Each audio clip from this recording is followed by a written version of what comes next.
యెషయా గ్రంథము 55వ అధ్యాయము 4వ వచనాన్ని చదువుకుందాం. ఇదిగో జనములకు సాక్షిగా అతను నియమించితిని, జనములకు రాజుగాను అధిపతిగాను అతను నియమించితిని. నీవెరుగని జనులను నీవు పిలిచెదవు, నిన్నెరుగని జనులు యెహోవా నిన్ను మహిమపరచగా చూచి నీ దేవుడైన యెహోవాను బట్టి, ఇశ్రాయేలు పరిశుద్ధ దేవుని బట్టి నీ యొద్దకు పరిగెత్తి వచ్చెదరు. దేవుడు వాగ్దానాలు ఇస్తాడు. ఎంతమంది దేవుని దగ్గర నుంచి వాగ్దానాలు సంపాదించుకుంటున్నారు అంటే, 37వ తారీఖున ఇచ్చారు కదండి, అది మా బైబిల్లో పెట్టుకున్నామంటారేమో. That is different. మీ వివాహ విషయంలో, మీ ప్రయాణాల విషయంలో, మీ చదువు విషయంలో, మీ కెరియర్ విషయంలో, మీ వ్యాపారాల విషయంలో, మీరు చేసే ప్రతిదీ దేవుని యొక్క చిత్తములో చేయనట్లుగా దేవుని వాగ్దానాల మీద ఆధారపడి బ్రతకటం విశ్వాసిగా నేర్చుకోవాలి. విశ్వాసులు వెలిచూపును బట్టి గాక విశ్వాసమును బట్టి మనం బ్రతకాలి. మన లెక్కలేసుకొని కాదు, మన యొక్క పరిస్థితులు చూసుకొని కాదు, మన యొక్క శక్తిని చూసుకొని కాదు, మనకున్న బంధుబలగమును చూసుకొని కాదు, మనకున్న ధనబలాన్ని చూసుకొని కాదు, దేవుని ప్రణాళికలు ఎరుగునట్లుగా దేవుడు చెప్పింది చేయటం ఒక వ్యక్తి నేర్చుకున్నప్పుడు ఆ వ్యక్తి జీవితం దీవించబడుతుంది. ప్రతి ఒక్కరి కొరకు దేవునికి ప్రత్యేకమైన తలంపులు ఉన్నాయి. మీరు అడగలేదు, నన్ను సలహా అడగకుండానే, నన్ను అడగకుండానే వాళ్ళు చేశారు కాబట్టి వాళ్ళు అవస్థలు పడుతున్నారన్నది ఇశ్రాయేలీయుల జీవితాల్లో చాలా చోట్ల బైబిల్లో రాయబడి ఉన్నాయి. నీ జీవితంలో నీవెక్కడైనా స్టక్ అయిపోయావంటే, ఆగిపోయావంటే, లేకపోతే ముందుకు వెళ్ళలేక ఇక దారి లేక మళ్ళీ వెనక్కి తిరిగావంటే నీ సొంత మార్గంలో నువ్వు వెళ్ళావని అర్థం. దేవుని మార్గానికి క్లోజింగ్ లేదండి, అది ముందుకు సాగుతుంది. ఒకనెదుట సరిగా కనబడు మార్గము కలదు, తుదకది మరణమునకు దారి తీయను. ఇవాళ మంచిగా కనపడే మార్గాలు మనకు ఉండొచ్చు, కానీ దాని అంతం అర్థాంతరమైన మరణంగా మారుతుంది. నా జీవితంలో నేను నేర్చుకుంది ఒకటే. చాలాసార్లు నా సాక్ష్యం వింటారు కాబట్టి మళ్ళీ మళ్ళీ చెప్తే మీకు కొంతమందికి ఇబ్బందిగా ఉంటుందేమో, కానీ చెప్పక తప్పదు. నా పాపాలు క్షమించాడు అని ప్రభు నాకు వాగ్దానం ఇచ్చాడు, నేను నమ్మాను. అంతేకాదు, నేను క్షమించబడ్డాను. అంతేకాదు, ఆ రోజు నుండి నా జీవితంలో మార్పు కలిగింది. ఆ పాత పాపాలు మరలా నన్ను వెంటాడలేదు. మళ్ళీ ఆ పాత పాపాల్లో నేను పడలేదు. 1977 సంవత్సరం ఫిబ్రవరి 15వ తారీఖు అని చాలాసార్లు చెప్పాను. ఆ రాత్రి ప్రభు నా గుండెను, హృదయాన్ని మార్చాడు. ఆ రోజున నా పాపాన్ని క్షమించాడు, నాకు వాగ్దానం ఇచ్చాడు. అది ఎలా ఉంటుంది అని అడిగితే, నెత్తి మీద 10 బస్తాలు, సిమెంట్ బస్తాలు పెట్టి అది దింపిన తర్వాత ఎలాగుంటుందో మీరు చెప్పండి, అప్పుడు నేను చెప్తా. ఎట్లుంటుందండి? ఏమన్నా చెప్పుకోవచ్చు, హాయిగా ఉంటుంది అనొచ్చు, అబ్బా ఫ్రీగా ఉంది అనొచ్చు, ఏమన్నా అనొచ్చు. ఏంటంటే, నీ నెత్తి మీద సిమెంట్ బస్తాలు ఉన్నాయా, తీసేశారా అని పాస్టర్ గారు వచ్చి చెప్పక్కర్లా, ఎదుటి మనిషి వచ్చి చెప్పక్కర్లా. తీసిన అనుభవం నీకే తెలుస్తుంది. రక్షణ అనుభవం అనేది అదే. ఆ సంతోషం ఏంటి అంటే, అది అనుభవించినోడికి యెహోవా ఉత్తముడని రుచి చూచి తెలుసుకున్నాడు. ఎంతమందికి మీ పాపాలు క్షమించబడ్డాయని మీకు నిశ్చయిత ఉంది? కొంతమందికి పాపమే లేదు కాబోలు. ఇక క్షమించబడితే ఏంటంటే, అసలు మేము పాపం చేయలేదు అనుకుంటే మనం అబద్ధికులం. ఏ భేదము లేదు, అందరూ పాపం చేసి దేవుడు అనుగ్రహించో మహిమను పొందలేకపోతున్నాడు. ఇంకా మీకు ఆ అనుభవం లేకపోతే, నా పాపాలు క్షమించబడ్డాయి, క్రీస్తు రక్తంలో నేను కడగబడ్డాను అనే అనుభవం లేకుండా ఊరికే క్రైస్తవుడిగా ఉన్నానని సంతోషపెడతాం వల్ల ప్రయోజనం లేదండి. బాప్తీసం తీసుకుంటే సరిపోదని, మందిరానికి వచ్చి వెళ్తుంటే సరిపోదు. వ్యక్తిగతంగా నీ ప్రభువుతో నువ్వు కనెక్ట్ అవ్వకపోతే దయచేసి ఈరోజే మీరు ఇంటికి వెళ్ళి మీ హృదయాన్ని దేవునికి అప్పగించండి. దేవుడి యొక్క వాగ్దానాన్ని పొందండి. ఒకటి రక్షించబడటం ఒక వంతు. రక్షించబడిన తరువాత ఎందుకు మనల్ని దేవుడు రక్షించాడు? ఎందుకంటే ఇంకా రక్షించబడని వాళ్ళు చాలామంది ఉన్నారు, మిలియన్స్ ఆఫ్ పీపుల్ ఉన్నారు. ఇంత గొప్ప రక్షణ పొందింది నీకు దొరికిందంటే నిన్న ఆయన ఎన్నుకున్నాడు, కోరుకున్నాడు, నిన్న ఆయన కడుక్కున్నాడు. ఎందుకోసం?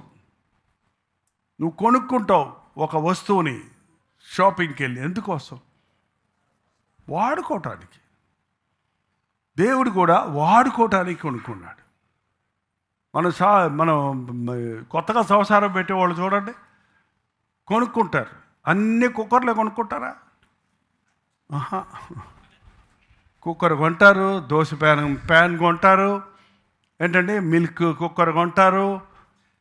ఒకటి పొట్టుకుంటుంది, ఒకటి పొడుగుంటుంది, ఒకటి ఖరీదు ఎక్కువ ఉంటుంది, ఒకటి ఖరీదు తక్కువ ఉంటుంది, ఒకటి రోజు వాడేది ఉంటుంది, ఒకటి అప్పుడప్పుడు వాడేది ఉంటుంది. బంధువులు వచ్చినప్పుడు కోసం పెద్ద కుక్కర్ ఒకటి కొంటారు, పెద్ద గిన్నె కొనుక్కుంటారు, 4 గ్లాసులు కొనుక్కుంటారు, 2 ప్లేట్లు కొనుక్కుంటారు. అవి కాకుండా మళ్ళీ గాజు ప్లేట్లు కొంటారు, పింగాణి ప్లేట్లు కొంటారు, మంచి మంచి కప్పులు కొంటారు. ఎందుకు? ఆ కప్పులు బీరోలో పెట్టి ఉంటాయంట. ఆ బీరువాలో కప్పులు ఉంటాయి అలాగే. ఇప్పుడు అన్న సంవత్సరాలకు ఒకసారి ఎవరైనా వస్తే తీస్తారు, లేకపోతే కొంచెం వాళ్ళు కూడా పాడు చేస్తారు, తీరు అట్టుకుంటే అంతే. మాకు ఉన్నాయని చెప్పుకోవడానికి. కొన్ని ఏమో రోజు తాగి కడిగి నా మూతి అరక్కొడతారే వాళ్ళు, వాడుకోకూడదా అంటదంటది. రోజు నన్నే పెట్టి మాడుస్తారే. ఆ బల్ల మీద పెట్టేదాన్ని చూడు ఎంత చక్కగా నీట్గా తుడిచి, పేపర్తో తుడిచి మళ్ళీ లోడ పెట్టుకుంటారు. నన్నేమో ఇట్లా వాష్ బేసిన్లో పడేస్తారే. ఏంటండి, కొంతమందిని దేవుడు అలాగా మాడబెట్టేటట్టు కోరుకుంటాడు, కొంతమందిని కూర్చుండి పెట్టుకుంటాడు. ఆయన ఇష్టం అది. మీకేంటి? కుమ్మరి వాడిని నన్ను ఎందుకు ఇలా చేశావని అడగగలదా? ఆ మట్టి మొత్తం తీసుకొని కుమ్మరి తన మనసులో ఏమనుకున్నాడో దాన్ని తగినట్టుగా రూపించుకుంటాడు. కొన్ని కూజలుగా చేస్తాడు, కొన్ని దాకలుగా చేస్తాడు, కొన్ని కుండలుగా చేస్తాడు, కొన్ని మూతలుగా చేస్తాడు. అన్నిటినీ ఆయా పనుల కొరకు నియమిస్తాడు. కొన్ని ఎక్కువ వాడబడతాయి, కొన్ని తక్కువ వాడబడతాయి, కొన్ని అందంగా ఉంటాయి, కొన్ని అంతవిహీనంగా ఉంటాయి. కానీ అన్నీ వాడబడుతున్నాయి. మనం కూడా అందరూ ఒకలాగా ఉంటాం. అందరినీ కోరుకుంటున్నాడు. ఎందుకొరకు నిన్ను కోరుకున్నాడో అందుకొరకు నువ్వు బ్రతకాలి. ఏంటండి, పాస్టర్ జైపాల్ని కోరుకున్నాడు, నన్ను కోరుకున్నాడు కాబట్టి నేను కూడా ముందు సూట్ వేసుకొని టై కట్టుకుంటాను, నేను కూడా చర్చి కట్టేస్తాను, నేను కూడా సోషల్ మీడియా పెట్టేస్తాను అనేవాళ్ళు ఇప్పుడు ఎక్కువ అవుతున్నారే. కానీ దేవుడి చేతుల్లో ఎలా వాడబడాలి, దేవుడు హెచ్చించే కొలిది ఎలా హెచ్చిస్తాడు. కొంతమంది నన్ను హెచ్చించడం లేదు అనుకుంటున్నారేమో. కొంత ప్రబలమవుతున్న మినిస్ట్రీని చూసినప్పుడు వాళ్ళు ఎక్కువ ఆశీర్వదిస్తున్నాడు దేవుడు, మనల్ని తక్కువ ఆశీర్వదిస్తున్నాడు అనుకుంటుంటాం. కానీ ఎక్కువ తక్కువలు మానవ దృష్టిలో కానీ దేవుని దృష్టిలో, చెప్పాను కదా, నమ్మకత్వం. ఆ ఒక తలాంతి ఇచ్చినోడికి ఎందుకంత ఒళ్ళు మండింది? ఏంటండి, ఒళ్ళు మండిందా? మండకపోతే వాడికి ఎంత మండి ఉండకపోతే దేవునితో మాట్లాడేటప్పుడు నువ్వు కఠినుడివి అంటాడు. వీడు కఠినుడై ఎందుకు వాడికి ఎందుకు 5 ఇచ్చావు, వీడికి ఎందుకు 2 ఇచ్చావు, నాకెందుకు 1 ఇచ్చావు? అది ఎందుకు ఇచ్చారనే సమాధానం అక్కడే ఉందండి. వారి సామర్థ్యతను బట్టి దేవుడు వారికి, యజమాని వారికి ఇచ్చాడు. దేవుడి ప్రణాళికలో దేవుడు అందరికీ ఇస్తున్నాడు. నీ సామర్థ్యతను బట్టి, నీ యోగ్యతను బట్టి, నీ నమ్మకత్వాన్ని బట్టి, నీకున్న బలం ఎంత శక్తి ఉందో అంత. పెద్దోడి నెత్తిన 10 కేజీలు మూట పెడతావు, పిల్లోడి నెత్తిన నేను కూడా మోస్తానంటే 10 కేజీలు పెడతావా? వాడు చేతుల బాల్లో చిన్నది కట్టి అది పెడితే అదే ముక్కుకుంటూ నడుపుతాడు. వాడి కెపాసిటీకి అదే గొప్ప. అలా దేవుడు నీకు ఏది మొయ్యమన్నాడో మొయ్యి, ఏది చేయమన్నాడో చెయ్యి, కానీ అది ఇది చూసుకోవాల్సిన అవసరం లేదు. ఆయన మెచ్చుకున్నప్పుడు వచ్చినప్పుడు 5 ఇచ్చినోడిని 2 ఇచ్చినోడిని ఒకేలాగా మెచ్చుకున్నాడు. స్పష్టంగా చెప్పాడు, ఇక నుంచి నువ్వు వెళ్ళి వాడి దగ్గర ఉండటం కాదు, జీతానికి పనిచేయటం కాదు, ఫెసిలిటీస్ ఎత్తుక్కోవటం కాదు, రెడీమేడ్ సంఘానికి పాస్టర్ కాదు, మళ్ళీ ఆ పాస్టర్ గారి పరిధిలో నువ్వు ఉండాల్సిన అవసరం లేదు. నేను నిన్ను రాజుగా చేస్తున్నాను, అధిపతిగా చేస్తున్నాను. మరైతే రాజుకి ఏముండాలి? రాజు కిరీటం ఉంటే సరిపోద్దా? అందరూ పెట్టేసుకోవచ్చు కిరీటం, ఏముంది? రాజుకు రాజ్యం ఉండాలి కదండి. మరి నేను ఏమి రాజా? నన్ను రాజుని చేయడం ఏంటి? నాకు అది సంఘమే లేదు. అప్పుడు నాకు అమ్మాయిని ఇవ్వాల్సి వచ్చిన మామగారు ఏమన్నాడంటే, ఆయనకి ఫారెన్ సపోర్ట్ ఉందా అని అడిగితే లేదన్నారంటే, మా అమ్మాయిని ఎట్ట పోషిస్తాడు? మరి సంఘం ఉందా? సంఘం లేదు. మరి అట్టయితే ఎట్లా? ఏంటండి, దేవుడు ఉన్నాడు అంటే ఆ ఊరకబులు చెప్పకండి. కొంచెం లింగరగయ్యాడు మా మామగారు. ఏంటండి,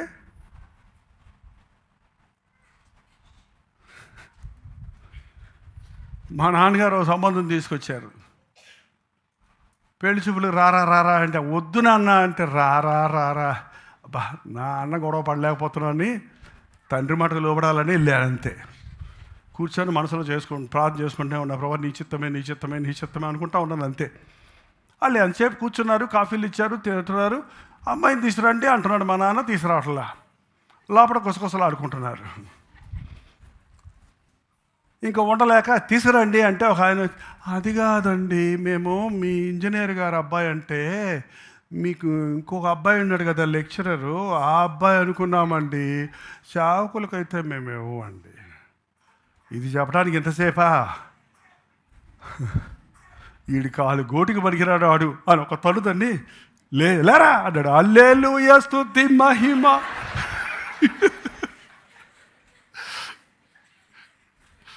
లెక్చరర్లు కావాలి, డాక్టర్స్ కావాలి, ఇంజనీర్లు కావాలి. సేవకుడైతే భార్యను పోషించుకుంటాడు.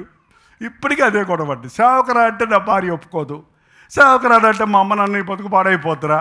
ఎందుకు పాడవద్దండి? ఎందుకు పాడవద్దండి? దేవుని చిత్తం చేస్తే నేను పాడేయనా?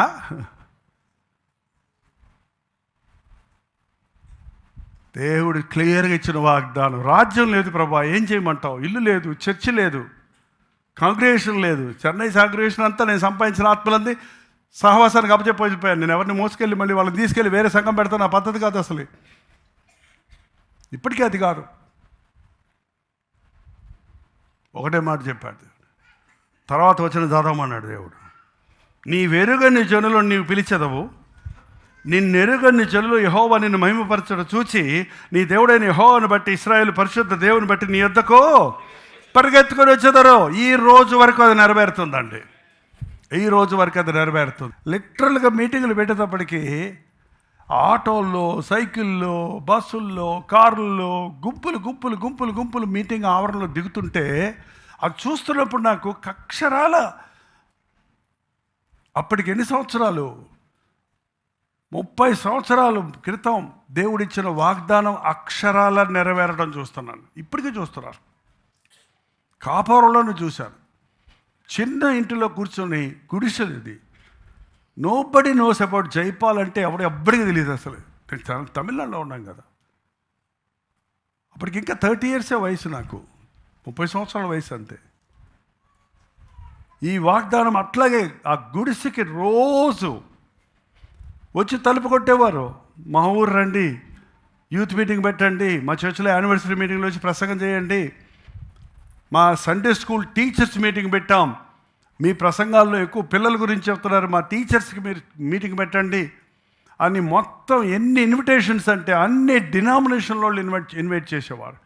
చెప్పాను కదా, 600 ఊర్లు తిరిగానంటే అన్ని ఊర్ల నుంచి జనం వచ్చి నన్ను పిలుచుకెళ్ళి ఆ ఊర్లో మీటింగులు పెట్టారు. అసలు అక్షరాలు అక్కడే నెరవేరింది ఆ వాగ్దానం. మాట ఇచ్చినవాడు నమ్మదగిన వాడండి, నమ్మాలి. But it took 30 years complete అవ్వడానికి. ఇంకా కంప్లీట్ అవ్వలేదు, వెయిట్ చేయాలి. ఒక అలాకు బియ్యం వచ్చాయి అంతే, కానుక. రూపాయి పావుల కానుకొచ్చేది. అలాగే బియ్యం అంటే వాళ్ళు బియ్యం తెస్తారు పల్లెటూరులో, డబ్బులు ఉండే వాళ్ళకి పాపం.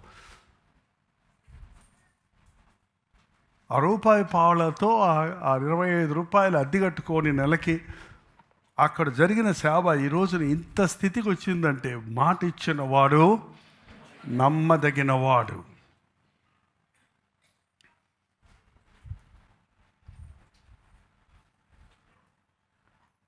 నాకే అర్థం కావట్లా దేవుని గొప్పతనం, నాకే అర్థం కావట్లా. ఒక్కొక్క వాగ్దానం బ్రతుకులో నెరవేరిందండి. చెన్నైలో దేవుడు ఇచ్చిన వాగ్దానం, ఇబ్బంది గలవారు, అసమాధానంగా ఉన్నవారు, అప్పులు చేసుకున్నవారు అతని యొద్దకు కూడి రాగా అతడు వారికి అధిపతి ఆయను. ఎవరంటాళ్ళు? 22:1 మొదటి సమయాలు 2 సమయాలు మొదటి సమయాలు 2 సమయాలు 22:1 2 చక్కగా చదివి. ఎవరాళ్ళు? ఇబ్బంది గలవారందరూ, అప్పులు చేసుకున్న వాళ్ళందరూ, అసమాధానంగా ఉన్నవారందరూ. ఎవరికంటే అధిపతేనా? కోటీశ్వర్లకా, ఎడ్యుకేటెడ్కా, డాక్టర్స్కా, ఇంజనీర్స్కా, ఫారినర్స్కా, దొరలకా, ఆఫ్రికన్స్కా, ఆస్ట్రేలియన్స్కా? ఎవరండి? ఇబ్బందులు ఉన్నోళ్ళు, అసమాధానంగా ఉన్నోళ్ళు, అప్పులు చేసుకున్నవాళ్ళు. అప్పులు చేసుకున్న వాళ్ళ దగ్గర ఎన్ని డబ్బులు ఉంటాయి? డబ్బులు పట్టి ఉండదు వాళ్ళ దగ్గర, అప్పులు పట్టి ఉంటుంది. ఎంత అద్భుతమైన దేవుడు అండి. ఇంచుమించు అదిగా నేను ఇప్పుడు మన కలవరి చర్చిలో 400 మంది ఉంటే దేవుడు వాగ్దానం అంతే కదా అనుకుంటాను నేను. అంతే. ఎంతమంది వచ్చారు? ఎంతమంది వస్తున్నారు? ఒక సర్వీస్కి 400. ఏంటండి? అప్పులు తీరిపోయాయి అనుకోండి, చర్చిలో ఉండరు వాళ్ళు. ఇబ్బందులు తీరిపోయాయి అనుకోండి, భార్యాభర్తలు ఒకటయ్యారు అనుకోండి, వేరే కుంపటి పెట్టేస్తారు. వాళ్ళకి సమాధానం దొరికిందనుకోండి, ఇంకంతే త్వర. అందుకనే ఎప్పుడు ఇంతే ఉంటారు, స్టాగ్నెట్గా. కొంతమంది ఉన్నారు అప్పులు తీరినా, అప్పులు ఉన్నా, కష్టాలు ఉన్నా, అన్నిటికీ సమయం ఉంది, నా దేవుడు నాకు చేస్తాడని విశ్వాసం కలిగిన వాళ్ళు ఓ బంచ్ ఆఫ్ పీపుల్ ఎప్పుడూ ఉన్నారు. ఒక్కొక్క సీజన్లో ఉన్నారు. కొంతమంది మాత్రమే స్టార్టింగ్ నుంచి ఇప్పటివరకు ఉన్నారండి. ఇంకా I very proud out them. వాళ్ళ గురించి చాలా సంతోషపడతాను నేను. ఎప్పుడు వాళ్ళని చూసినప్పుడు ఆనందం కలుగుతుంది. కానీ చాలామంది ఇట్స్ ఓకే. మన పిల్లలు మనం పెంచి పెద్ద చేస్తాం, వాళ్ళ మీద ఎన్నో ఆశలు పెట్టుకుంటాం. వాళ్ళు అంతా ఉంటారా? ఉండరండి. అంతే. దేవుని బిడ్డలు కూడా అంతే. మనం ఎందుకు ఒకళ్ళ మీద ఒకే వ్యక్తుల మీద ఆధారపడాలి? ఇంకొకళ్ళు ఇస్తాడు దేవుడు, ఇంకొకళ్ళు ఇస్తాడు. అలా ఇస్తూనే ఉన్నాడు ఈ పరిచయంలో. అలా డిఫరెంట్ మినిస్ట్రీస్ వెళ్తూనే ఉన్నాయి. పొద్దున్న నుంచి మీరు కొన్ని మినిస్ట్రీస్ చూపించారు, వెళ్తూనే ఉన్నాయి. కానీ మాట ఇచ్చిన వాడు, నేను చెప్పేది ఏంటంటే ప్రతి దానికి సమయము ఉంది. నా కాలగతులు ఎవరి చేతుల్లో ఉన్నాయి? దేవుడి చేతుల్లో ఉన్నాయి. ఎప్పుడు ఎక్కడ ఉండాలి, ఏ విధమైన మినిస్ట్రీ చేయాలి, ఆ మినిస్ట్రీలో ఎవరిని సహాయకులుగా చేయాలి, ఎవరిని వాడుకోవాలి, అందుని బట్టి నేను దేవుడిని స్తుతిస్తున్నాను. దేవుడు మాట ఇచ్చిన వాడు నమ్మదగిన వాడండి. ఆయన మాటలు ఖచ్చితంగా నెరవేరుతాయి. జైపాల్ ఫౌండేషన్స్ విషయంలో కూడా దేవుడు ఇచ్చిన వాగ్దానం, రేపో మాపో జైపాల్ ఫౌండేషన్ క్లోజ్ అయిపోతున్నాం. ఎందుకంటే నో ఫండ్స్. అందులో ఏమి 6 ఛానల్స్లో జరుగుతున్న 6 భాషల్లో, 6 ఛానల్ కాదు, ఎన్ని ఛానల్స్ కూడా చెప్పండి ఈసారి. 6 భాషల్లో జరుగుతున్న పరిచర్యలకు బిల్లులు కట్టడానికి కొన్ని లక్షలు కావాలి ఎవ్రీ మంత్. అది ఓన్లీ ఒక ట్రస్ట్గా అది రిజిస్ట్రేషన్ అయింది, కానీ నో ప్రాపర్టీస్. మనకేం ప్రాపర్టీస్ లేవు, మనకి ఏ విధమైన ఆస్తిపాస్తులు లేవు. ఆత్మలను ఇస్తానన్నాడు అంతే. ఆత్మలను దేవుడు ప్రపంచమంతా ఉంచాడన్నది ఎక్కడికి వెళ్ళినా, ఏ ఊరు వెళ్ళినా, మా అమ్మమ్మ గారు కూర్చోబెట్టి మా చిన్నప్పుడు చెప్పారు అని ఇవాళ వాళ్ళ పిల్లలు సాక్ష్యం చెప్తున్న దాన్ని బట్టి ఒకటే, ఇవాళ చిన్న మినిస్ట్రీ చూసుకొని దిగులు పడక్కర్లేదు. దేవుడు తన ఆత్మకార్యాన్ని జరిగిస్తూనే ఉన్నాడు. నా మాట ఊరక రాదు, అది తన క్రియ జరిగిస్తుందని చెప్పాడు. పిల్లలకు దీవెనకరంగా ఈ మినిస్ట్రీని చేస్తున్నాడు. ప్రభువునందు మీ ప్రయాస వ్యర్థము కాదని ఎరిగి ఎప్పటికీ నీ కదలని వారును స్థిరులనై ఉండి ప్రభువు కార్యాభివృద్ధి యందు ఆసక్తి కలిగి ఉండమన్నాడు. అంతే. ఓకేనండి, నేను ముగిస్తున్నాను. నిజంగా ముగిస్తున్నానండి. ఇందాక ప్రార్థనలో ఎంతో ఉంది చేయాలని ఆపుకున్నాను. టైం చూసుకొని మనసుతో ప్రార్థన చేస్తాం కదా ఆత్మలో. చెప్పడానికి నా గుండె నిండా ఉంది దేవుడు చేసిన మేళ్ళు. మీలో చాలామందికి తెలుసు, కొంతమంది తెలియదు. అసలు లైవ్లో ఉన్న వాళ్ళకి అసలు ఏమీ తెలియదు. కొంతమంది ఫాలో చేస్తున్నారు రెగ్యులర్గా. అప్పుడప్పుడు ఒక మొక్క చెప్తుంటాం కాబట్టి they know what it is. But నేను ఒకటే చెప్తున్నాను, నన్ను గురించి నేను చెప్పటంలో నన్ను ఒక సాక్షిగా పెట్టి మీ ముందు మాదిరిగా దేవుడు ఉంచి మీకు చెప్పమన్నాడిది చెప్తున్నాను. ఒకడు దేవుని చేతుల్లో తన జీవితాన్ని పెట్టుకుంటే దరిద్రుడు అవ్వడు, అడుక్కు తినడు, మోసపోడు, నష్టపోడు. దేవుని ప్రణాళికలో అడుగులేసుకుంటూ వెళ్ళిన వాడి జీవితంలో ఫలం ఉంటుంది, అభివృద్ధి ఉంటుంది, ఆశీర్వాదం ఉంటుంది. అందుకనే మళ్ళీ చర్చిలో మాటికి చెప్పేది, నీ పట్ల దేవుని చిత్తము ఎరుగు. నీ జీవితంలో జరిగిన ప్రతి సంఘటన దేవుడు తన నీ మేలు కొరకు మలుస్తాడు. అది ప్రయోజనకరంగా చేస్తాడు. కష్టాలు ఉన్నాయి నీ జీవితంలో, నిందలు ఉన్నాయి, అవమానాలు ఉన్నాయి, పోరాటాలు ఉన్నాయి, అనారోగ్యాలు ఉన్నాయి, ఆర్థిక ఇబ్బందులు ఉన్నాయి.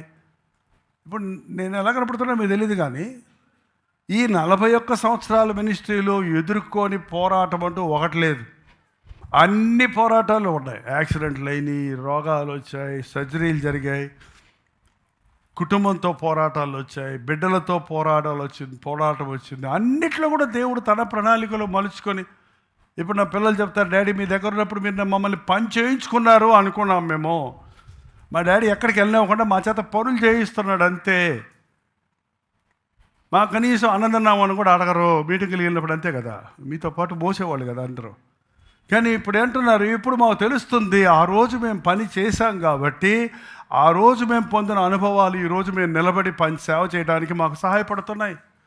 ఆ రోజు మాకు అర్థం కాలేదు ఇన్ని కష్టాలు ఏంటని, కానీ ఈ రోజున ఆ కష్టాలలో ఉన్న ఫలితం ఏంటో ఆ జీవితంలోని మేము తెలుసుకున్నాము. అంతేనండి, దేవుడు మనకి నడిపిస్తున్న విధానాలు, కష్టాలు ఉంటాయి. ఆ కష్టాల్లో నిన్ను స్థిరపరుస్తాడు, బలపరుస్తాడు. తగిన సమయమందు ఆయన మిమ్మల్ని హెచ్చించినట్లు ఆయన బలిష్టమైన హస్తము కింద మీరు అణిగి ఉండండి అని బైబిల్ చెప్తుంది. తగ్గించుకోవటం, అణిగి ఉండటం మన పని, హెచ్చించటం, దీవించటం ఆయన పని. హల్లెలూయా. అవును అన్నవాళ్ళు లేచి నిలబడండి. My times are in his hand. అంతే, నా సమయము దేవుని చేతుల్లో ఉంది. నేను ఏమీ వర్రీ అవ్వక్కర్లా, ప్లాన్ చేయక్కర్లా, ఆత్రుత పడక్కర్లా. నాకు ఏది ఎప్పుడు కావాలో ఆయనకి బాగా, ఆయన్ని ప్రేమించే వారికి సమస్తమును మేలు కలుగుటకే సమస్తము జరుగుతాయి, కానీ కీడుకి కాదు. ఏ పరిస్థితుల్లో ఉన్నా మనది రెస్పాండ్ ఏంటంటే, అదే మన యొక్క తెలుగు తమిళ వస్తే మొత్తం పోతుంది, తెలుగు ఇంగ్లీష్ వస్తే ప్రతిస్పందన ఏంటంటే, మనం ఆయనకి నమ్మకంగా ఉండాలి. నమ్మకత్వం అనేది దేవుడు కోరుతున్నాడు. నీవు ఎంత చేశావు, ఏం చేశావు, ఎలా ఉన్నావు అన్నది అడగడు. నా మాట నమ్మకంగా, నేను అప్పచెప్పిన బాధ్యత, అధికారం, అవకాశాలు, తలాంతుల విషయంలో నువ్వు నమ్మకంగా ఉన్నావా? అందుకే ప్రభువా నన్ను ఒక నమ్మకస్తుడిగా చేయి, నమ్మకస్తురాలుగా చేయి, నమ్మకమైన సేవకునిగా చేయమని ప్రార్థన చేసుకుందాం. తలలు వంచండి. పరిశుద్ధుడా నీకు వందనములయ్యా,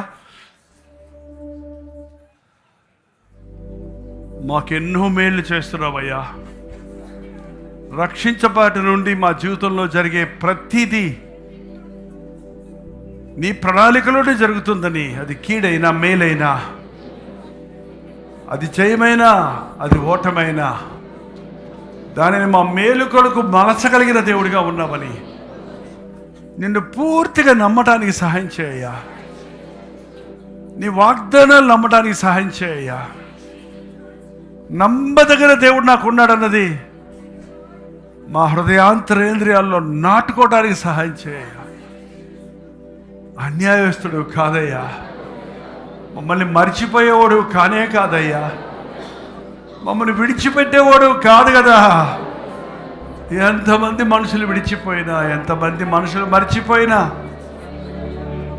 ఎంతమంది ఇలాగా ఈ పరిస్థితులు మారిపోయినా మారని దేవుడిగా నీ ఉన్నందుకై వందనములయ్యా. నీ మీద మనసు పెట్టుటకు సహాయం చేయి, నీ మాట విని వడుకుటకు సహాయం చేయి. నీ మాట చొప్పున నాకు జరుగును గాక అని మమ్మల్ని మేము నీకు సమర్పించుకోవడానికి సహాయం చేయ్యా. నీ చేతుల్లో పెట్టుకుంటే మమ్మల్ని నీకు ఇష్టానుసారంగా వాడుకుంటావని, నీ గొప్ప ప్రణాళికలు నెరవేర్పులో నన్ను కూడా వాడుకో ప్రభువా. ఒక దాకలాగైనా వాడుకో, ఒక కుండలాగైనా వాడుకో, ఒక మట్టి పాత్రగానైనా వాడుకో అయ్యా. నీ చేతుల్లో వాడబడడానికి నాకు ఆశ దయచేయని మమ్మల్ని మేము అప్పగించుకోవడానికి సహాయం చేయాలి. 41 సంవత్సరాల పరిచయలో ఎంతమందిని నీవు రక్షించుకున్నావో, ఎంతమందిని తీర్చిదిద్దుకున్నావో, ఎంతమందిని నాయన నీ రాజ్య వారసులుగా చేసుకున్నావో, ఎంతమందిని వారి పిల్లలకు దీవెనకరంగా చేశావో నాకు తెలియదు. కానీ ప్రభునందు మా ప్రయాసం వ్యర్థం కాలేదని, పడ్డ ప్రయాసకు ప్రతిఫలమిస్తున్నామని అక్కడక్కడ విన్న సాక్ష్యాలను బట్టి నిన్ను స్తుతిస్తున్నామయ్యా. అది చాలేసయ్యా. చేసిన దాన్ని బట్టి సంతోషిస్తూ కూర్చోక చేయవలసిన దాని కొరకు పరుగులెత్తే మనసు మాకు దయచే. లాభసాధాలు ఎన్నుకునేవారిగా కాక దైవ చిత్తాన్ని అన్వేషించేవారిగా ఉండటకు సహాయం ఇచ్చే. నా బ్రతుకు దినముల్లో ఈ 72 సంవత్సరాలు నీ కనుదృష్టి నా మీద ఉంచినందుకే వందనములు. రక్షించబడ్డ నాటి నుండి నేటి వరకు నీ కొరకు బ్రతకడానికి నీవు కృపణించినందుకు వందనములయ్యా. నా బలహీనతలను బట్టి కాక, నీ కృపను బట్టే, నా సామర్థ్యతను బట్టి కాక, నీ దయా ప్రేమలను బట్టే ఈ పరిచయం ఇలాగూ సాగడానికి సహాయం చేస్తున్నామని నిన్నే స్తుతిస్తున్నానయ్యా. మరణం వరకు నమ్మకంగా ఉండటానికి నాకు సహాయం ఇచ్చాను. నమ్మకమైన పరిచర్య చేయడానికి సహాయం ఇచ్చాను. తప్పుడు సిద్ధాంతాలకు కానీ, తప్పుడు మార్గాల్లోనికి కానీ, నీ నామానికి సిగ్గు తెచ్చే పరిస్థితుల్లోనికి ఎన్నడూ ఈ పరిచర్యలు దిగజారిపోకుండా నీవు ఆశించిన స్టాండర్డ్స్లో ఆయన ప్రేమ, పరిశుద్ధత, ప్రార్థన, స్తుతి, ఆత్మల కొరకైన ఆశ, సువార్త ఎరగని స్థలాల్లో సువార్తను ప్రకటించాలనే కోరిక మాకు దయచే. ఈ పరిచర్యలను లేవనెత్తుకొని ఇన్ని సంవత్సరాలుగా నాతో పాటు శ్రమ, కష్టము, నష్టమును ఓర్చుకుంటూ ఈ పరిచర్యలో నీ చిత్తములో వాడబడుతున్న సహోదర సహోదరులను బట్టి వందనములయ్యా. చెన్నైలో ఉన్న ప్రియులను బట్టి వందనములు నాయన. ఇంకా ఆయా స్థలాల్లో ఉన్నప్పటికీ నిన్ను మరువక, నీ ప్రేమను మరువక, ఈ పరిచర్య ద్వారా పొందిన మేలులు మరువక కృతజ్ఞత కలిగి ఉన్న ప్రతి ఒక్కరిని బట్టి నిన్ను స్తుతిస్తున్నావు. కొందరు ఎందరో పరిచర్యలు చేయిస్తుండగా వారి పరిచర్యలు నీవే దిద్దుమని ఆయన, వారి పరిచర్యలు నీ వాక్యానుసారంగా ఉండడానికి వారు కూడా నీ చేతుల్లో సిద్ధపడి నీ మాట విని వణికేవారిని నీవు దృష్టిస్తావని, నీ ప్రణాళికలో ఉన్నవారు నీవు హెచ్చిస్తావని నిరూపించుకున్నాము నాయన. ఈ అంచె దినములలో ఎంత చేశామా అని కాక, ఎలా చేశామా అన్నది పరిశీలించుకోవడానికి, అంతవరకు నమ్మకంగా ఉండడానికి సహాయం చేయి. నిశ్చితమైతే 41వ సంవత్సరంలో ఈ పరిచర్యకు ఒక మందిరపు స్థలం విషయమై నీవిచ్చిన ప్రేరేపణ బట్టి అడుగుతున్నామయ్యా. నిశ్చితమైతే ఒక మందిరాన్ని దయచేయి. మరింతగా మేము ప్రార్థనలో స్థిరపడటానికి, మరింతమందికి ఆహ్వానించడానికి, మరిన్ని ఆ కార్యక్రమాలు మందిరంలో జరగడానికి ఒక మార్గాన్ని తెరవు. విన్నపములు విన్నదేవా, నీ సమయమందు సమస్తము చక్క చేసేదేవా, నమ్ముచున్నాము నాయన. అపనమ్మకము లేకుండా సహాయం ఇచ్చి, నీ రాజ్యాన్ని, నీ నీతిని వెతికితే అన్నీ ఇస్తానన్నావు. ఈ సంఘములో ఉన్న ప్రతి విశ్వాసి జీవితంలో యుద్ధ వీరుడిగా, పరిశుద్ధ పౌరులుగా, నీ సాక్షులుగా బ్రతుకుటకు, వారి జీవితాల్లో సకల ఆశీర్వాదాలు పొందుటకు, మందిరంలో అడుగుపెట్టిన వారెవరూ పాప బంధకములలో ఉండకుండా, అప్పుల సమస్యల్లో ఉండకుండా, ఇబ్బందుల్లో పడి కృంగిపోకుండా, అతడు చేయనదంతయో సఫలమగువన్న మాట నెరవేరుటకు సహాయం ఇచ్చి, లైవ్లో వీక్షిస్తున్న వారిని దర్శించి, నా కాలగతులు నా దేవుని చేతుల్లో ఉన్నవన్న మాటను మా హృదయంలో నాటుకున్నటకు సహాయం చేయి. తగిన సమయమందు సమస్తము చక్కగా చేస్తావన్న విశ్వాసమును కృప అనుగ్రహించమని క్రీస్తు నామములో అడుగుచున్నాను తండ్రి. తండ్రి అయిన దేవుని యొక్క ప్రేమయు, కుమారుడైన క్రీస్తు యొక్క కృపయు, ఆదరణకర్త అయిన పరిశుద్ధాత్మ యొక్క సహవాసమును కూడి వచ్చిన మనందరికీ ఇప్పుడును సదాకాలము తోడయుండునుగాక. ఆమేన్.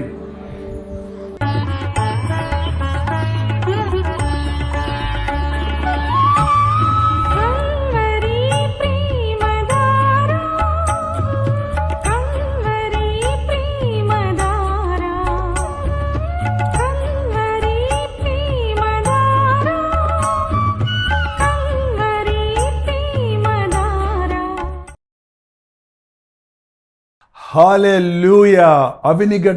అవినిగడ్డ పరిసర ప్రాంతాల్లో ఉన్న వారందరికీ శుభవార్త. ప్రభు చిత్తమైతే ఈ జనవరి 16వ తారీఖు అవినిగడ్డలో, కృష్ణా జిల్లాలో వన్ డే గెట్ టుగెదర్ ప్రత్యేకంగా ఏర్పాటు చేస్తున్నాం. కల్వరి దర్శనం టీవీ కార్యక్రమాలు వీక్షిస్తున్న మిమ్మల్ని అందరినీ, కల్వరి ప్రతిధ్వనిలో పాల్గొంటున్న, సోషల్ మీడియా ద్వారా దేవుని వాక్యాన్ని వింటున్న మిమ్మల్ని అందరినీ ముఖాముఖిగా చూడాలని, వ్యక్తిగతంగా ప్రార్థించాలని, మనందరం కలిసి దేవుని వాక్యాన్ని ధ్యానించి ఆధ్యాత్మికంగా ఈ నూతన సంవత్సరంలో బలపడి ముందుకు సాగినట్లుగా దేవుని అభిషేకమును పొందుకున్నటకు ఈ వన్ డే గెట్ టుగెదర్ను ఏర్పాటు చేస్తున్నాం. మధ్యాహ్నం 2 గంటల నుంచి 5 గంటల వరకు, 6 గంటల నుంచి 10 గంటల వరకు 2 సెషన్స్గా ఈ గెట్ టుగెదర్ ఉంటుంది కనుక తప్పక హాజరవ్వండి, దేవుని దీవెనలను పొందండి. ఏ కన్వెన్షన్? అవినిగడ్డ, కూడూరు రోడ్, అవినిగడ్డ, కృష్ణా జిల్లా. ఇంకా విషయమే మీకు వివరాలు కావాలంటే కింద ఇవ్వబడినటువంటి ఫోన్ నెంబర్లకు మీరు ఫోన్ చేయండి, వాట్సాప్ మెసేజ్ పెట్టండి, లేకపోతే క్యూఆర్ కోడ్ ఉంది లొకేషన్ కొరకు, మీరు క్యూఆర్ కోడ్ను స్కాన్ చేసుకోండి. తప్పకొస్తారు కదా.